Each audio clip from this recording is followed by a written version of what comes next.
เอาสิเว้าหมู่ฟังจักหน่อยโอกาสที่พวกเฮามาพวกนักปริยัติมีการศึกษาเราเรียนได้ดีอย่างสิเห็นมาแล้ว3-4 คนการศึกษาธรรมวินัยให้รู้ไปตามหลักการของเพิ่นก็น่าพอดีน้อยๆหนุ่มๆผู้อายุหลายก็ดีเรียนได้เพื่อให้รู้จักเรื่อง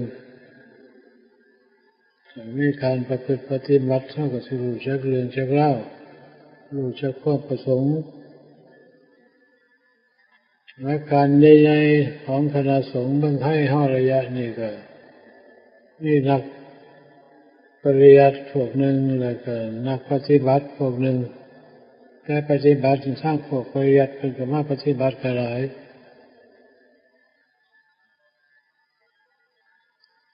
พวกปฏิบัติไปศึกษาเราเรียนก็มีสมศรีกันอยู่แต่แล้วก็เป็นธรรมะคำสั่งคำสอนของพระพุทธองค์ผู้ใดเรียนได้ดีแสดงก็ยิ่งมีความรู้สึกความภูมิใหญ่โตขึ้นไปเพื่อเสด็จแนะนำหมู่คณะสิเกิดสุดท้ายภายหลัง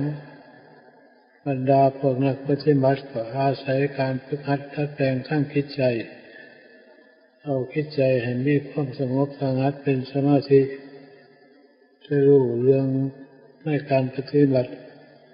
ผู้ใดปฏิบัติหลายก็รู้ไปหลายแต่ผู้บ่สนใจบ่เอาใจใส่ฝืนกระแสของจิตบ่ได้จิตใจก็มักสิส่งออกไปตามสัญญาอารมณ์ข้างนอกบ่ได้เข้ามารวบรวมความรู้เข้ามาอยู่ในตัวเองจิตใจจะหากมีสติควบคุมดูแลให้รู้อยู่ในตัวเจ้าของนานๆต่อไปความรู้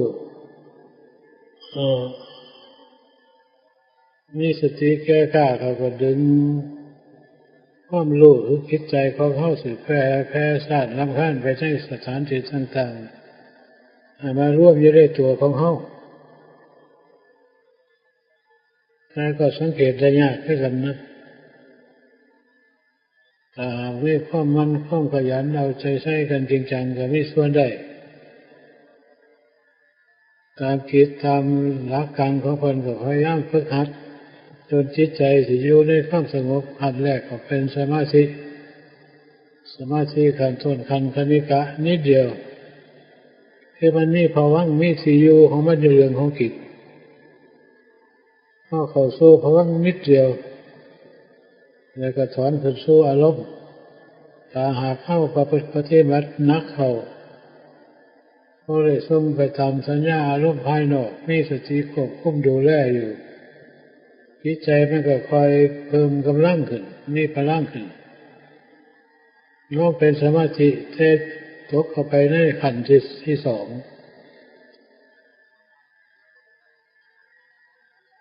เรียกว่าอุปจารสมาธิอยู่นานๆหน่อยหนึ่งจึงออกไปสู่อารมณ์ถ้าฝึกหัดหนักเข้าไปพอถอยมีสติควบคุมดีขึ้นแต่ต้องใช้เวลานานบางคนก็เวลาบ่นานเท่าไหร่แต่คิดขันนี้เป็นคิดขันใหญ่เรียกว่าต้องถึงฐานความสงบของจิตตามภาษาเพิ่นสมมุติว่าเป็นอัปปนาสมาธิ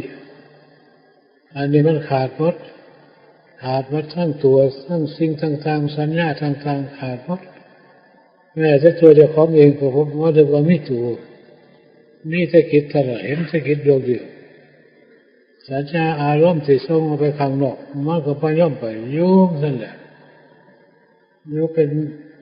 บางคนก็ปล่อยมันอยู่นานๆเป็นมื้อ2 มื้อบางคนก็หลายคนนั่งสมาธิต่อไปเลยทุกข์คิดมื้อ8 มื้ออันนี้ว่ารับรู้อย่างนั้นล่ะโลกทั้งหลายแหล่นี่ก็บ่มีแต่ธรรมชาติของจิตนี่ลงถึงขั้นใหญ่เรียกว่าฐานของความสงบแล้วก็บางทีก็ถอนขึ้นมาแล้วเฮาลงอีกก็ได้ กำหนดเลยมีรู้เรื่องของคิดใจใจที่ออกไปการห้าวผ้าออกไปมันออกไปเมื่อไรมีสติควบคุมรู้แลอยู่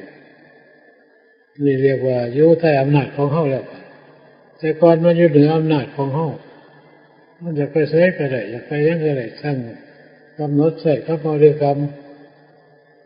นั่งอยู่ภาวนาอยู่นั่งมืดมืดขึ้นมันก็บ่อยู่มันก็ไปยุ่งสั่นถ้าว่าลงถึงฐานความสงบถ้าลงถึงฐานใหญ่มันเหรอง่ายเลยว่ามันว่านั่งมืดนั่งมืดก็ลงเลยแล้วมันก็ออกไปเรื่อยถ้าว่าอยากให้ออกก็ได้นี่เรียกว่าฐานของจิตมันอยู่ในความสงบถ้าหากคิดใจอยู่ชำนิชำนาญในด้านนี้แล้วความรู้ทั้งหลายแหละซึ่งมาลึกลับมาด้วยสายตาของเขามาด้วยสัญญาปรากฏเกิดขึ้นในคิดใจไปเลยเรียกว่าเห็นพบเป็นมาในชีวิตของเขามันรู้เขามันไปเองเรื่องของคิดมันรู้ถ้าอยู่จะมันมาเจอใส่มาเกิดจะข้างจะหนเนี่ยเกิดจากพ่อแม่ผู้ใดพี่น้องอยู่ไสมันรู้ไปหมดแต่เก่าแต่ก่อนมีเรื่องของฝึกสมาธิมันต้องไปรูปนั่นเกิดมาจากศาสตร์จากภพจะสร้างบาปทำบุญสร้างกุศลน้อยหลายไปไหนสิ่งมีโรคมีภัยต่างๆปรากฏอยู่ในตัวของเฮาเป็นโรคแบบนั้นเป็นโรคแบบนี้ของเรานี่ล้วนมาจากบุพกรรมมันเก่านักเขามันก็ถามมันก็คงจะรู้ว่าไปสั่งกรรมนี่เลยสั่งกรรมมาจากงมนั่นงมนี่นักเขาก็เรียกเจ้ากรรมนายเวรมาปรึกษาหารือมาขออโหสิกรรมจากเขาถ้าเขาหายแล้วก็ต้องไปใช้ยาเนี่ยมันหายไปเลยมีตาเขาน้ำรู้ข้อเป็นจริงของคิดซึ่งมันหมุนเวียนเปลี่ยนแปลงมาแต่ก่อนแต่ละผู้ใดเป็นมีจิตมีใจถึงกันควบรู้ชนิดหนึ่งนี่แหละธรรมชาติรู้โดยมากครูบาอาจารย์ผู้หลักผู้ใหญ่คนไม่น่ามีอาการป่วยอาการไข้จะไม่โรคกันได้จะได้ตัวของผลเป็นต้องเขาบ้างหรอกแต่พวกนั้นก็ถามมันพาไปเบิ่งจับตัวครูความครูเองไม่หรอกไม่ก็ขอโหสิกรรมจากเขาขอร้องจากเขาถ้าเขาหายแล้วก็ว่าต้องใส่ยาเนี่ยมันหายไปคือเรื่องกรรมของเฮาซึ่งเฮากระทำมาเป็นคนหัวหนวกตาบอดแขนขาดขาขาดเป็นคนเกิดมาง่ายตัดสินหาใจง่ายมีโรคมีภัยแบบนั้นแบบนี้นี่แค่กรรมเก่าของเฮาซึ่งเคยทำมาตั้งแต่ผู้เล่กระชากจากศาสตร์จากภพมาแล้วศาสตร์หน่อยก็ไม่ศาสตร์หลายก็ไม่ผู้สั่งหน่อยสั่งหลายก็เห็นเรื่องนั้นเกิดมาสิบหาใจง่ายแต่เขาก็บ่อยากเป็นนี่บางคนเกิดมาจะตายไม่จะได้ท้องแม่ก็มีเกิดมาแล้วหูหนวกตาบอดแขนขาดขาขาดนับว่าเลยล้วนจะบุพกรรมทั้งถ้าหากเข้ามาฝึกหัดนั่งสมาธิภาวนารู้ของคิดรู้ใจจนคิดใจลงถึงความสงบขันในแล้วถ้าพี่หน้าเบิ่งมันรู้มันสิ่งไหนพ่อแก้ไขได้สิ่งไหนพ่อแก้ไขไม่ได้เพราะว่าโหสิกรรมหรือว่าให้อยู่กับอำนาจอยู่กับกำลังของบุพกรรมมันกำหน่อยกำหลายถ้ากำหลายก็แก้ว่าหายแต่เกี่ยวกับบิดามารดาเนี่ยโหแก้ว่าใครหายแต่ยังตำนั่นเป็นพระโมคคัลลา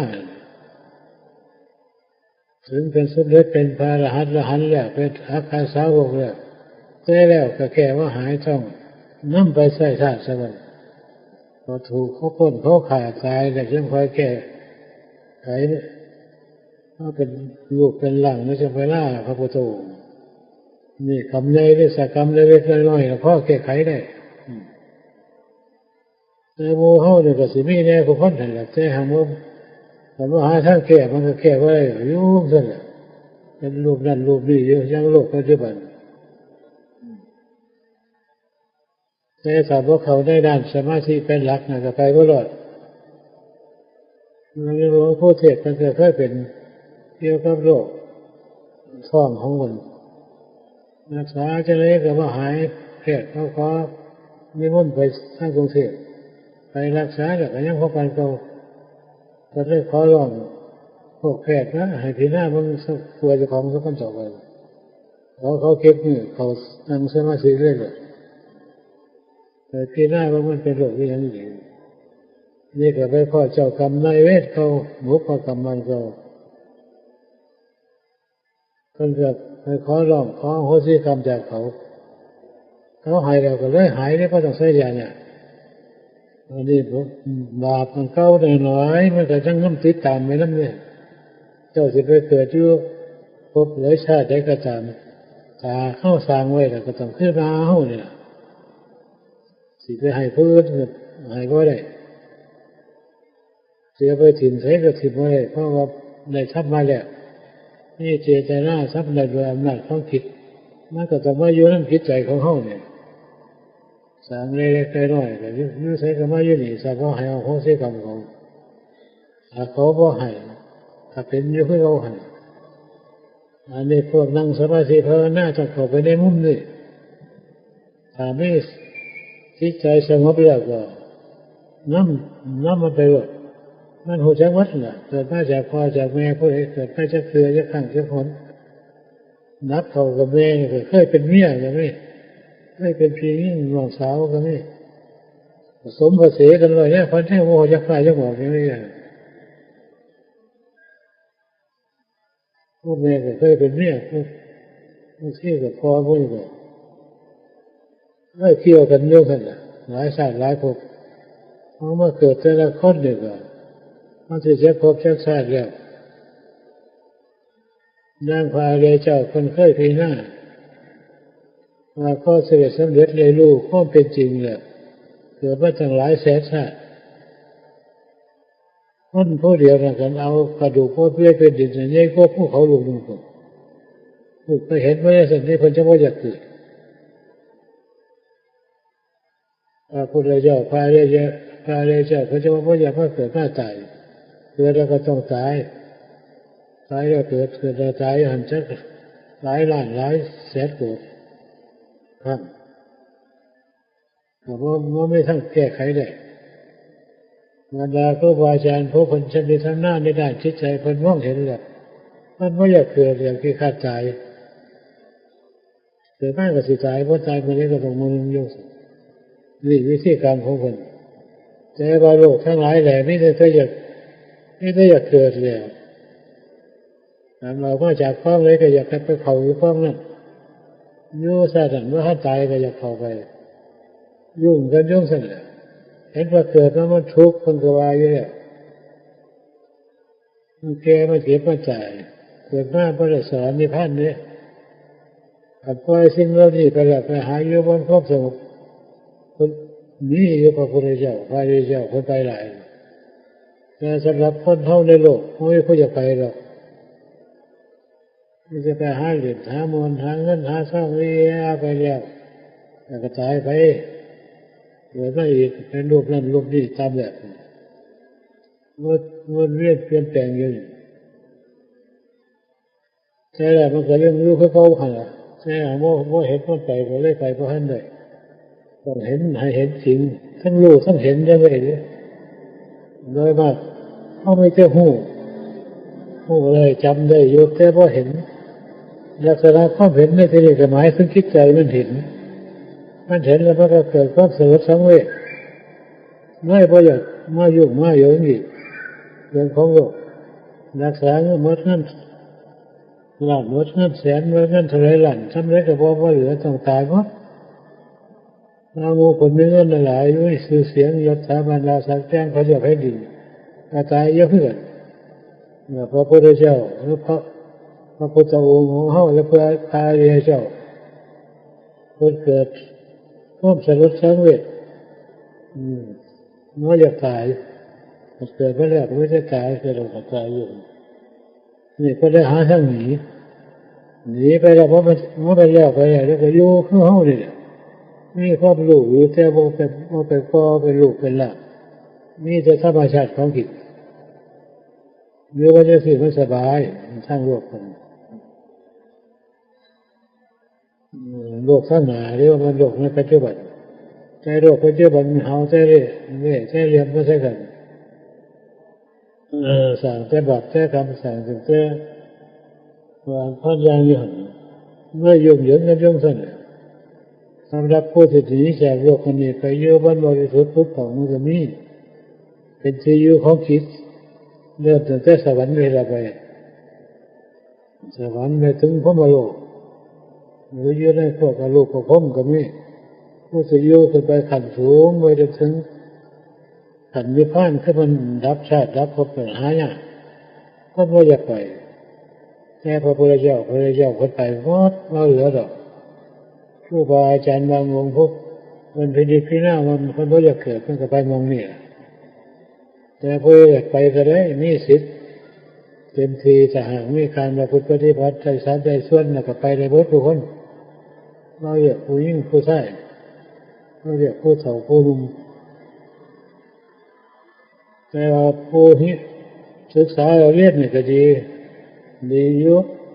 เพื่อรู้จักหลักการวิธีการนำมาประพฤติปฏิบัติฝึกหัดใจของเฮานี่ฝึกหัดร่างกายของเฮานี่รู้หลายจะได้กับมาแก้ไขดัดแปลงแก้คิดใจให้เป็นไปในทางที่ดีที่ชอบอย่างพระพุทธองค์คนสั่งคนสอนไว้แล้วมา2,500 กว่าปีมาแล้วแต่ยังไม่ทับสอนมันเข้ายี่เนี่ยผู้ประพฤติปฏิบัติไปได้ก็หลายแต่เขาก็หูจักกันผลถ้าหากว่าบ่ไปฮับบ่ไปคือกันบ่อยู่ในชั้นเดียวกันเลยบ่เห็นกันต่างคนต่างไปนี่ก็ผู้ใดมีศรัทธาสมัยก็ว่ากันไปการศึกษาในด้านทางธรรมและทางปริยัติทางปฏิบัติมันก็มี2อย่างนี่ผู้ใดสิเอาจังไงก็เอาได้หมดมีสิทธิ์เต็มที่ทุกคนผู้ใดสนใจในทางใดก็ได้ว่าเป็นประโยชน์ในทางนั้นถ้าว่าเอาตัวเจ้าของเลยเป็นประโยชน์ใหญ่แต่แล้วเขาก็ว่าเมตตาตนสงสารตนฮักตนน่ะแต่ฮักพอถึงข้างมันก็ไปบ่รอดพระพุทธเจ้าคนสอนทั้งหมดขอให้ทุกท่านทุกคนจงนำไปค้นคิดพิจารณาเบิ่งเอา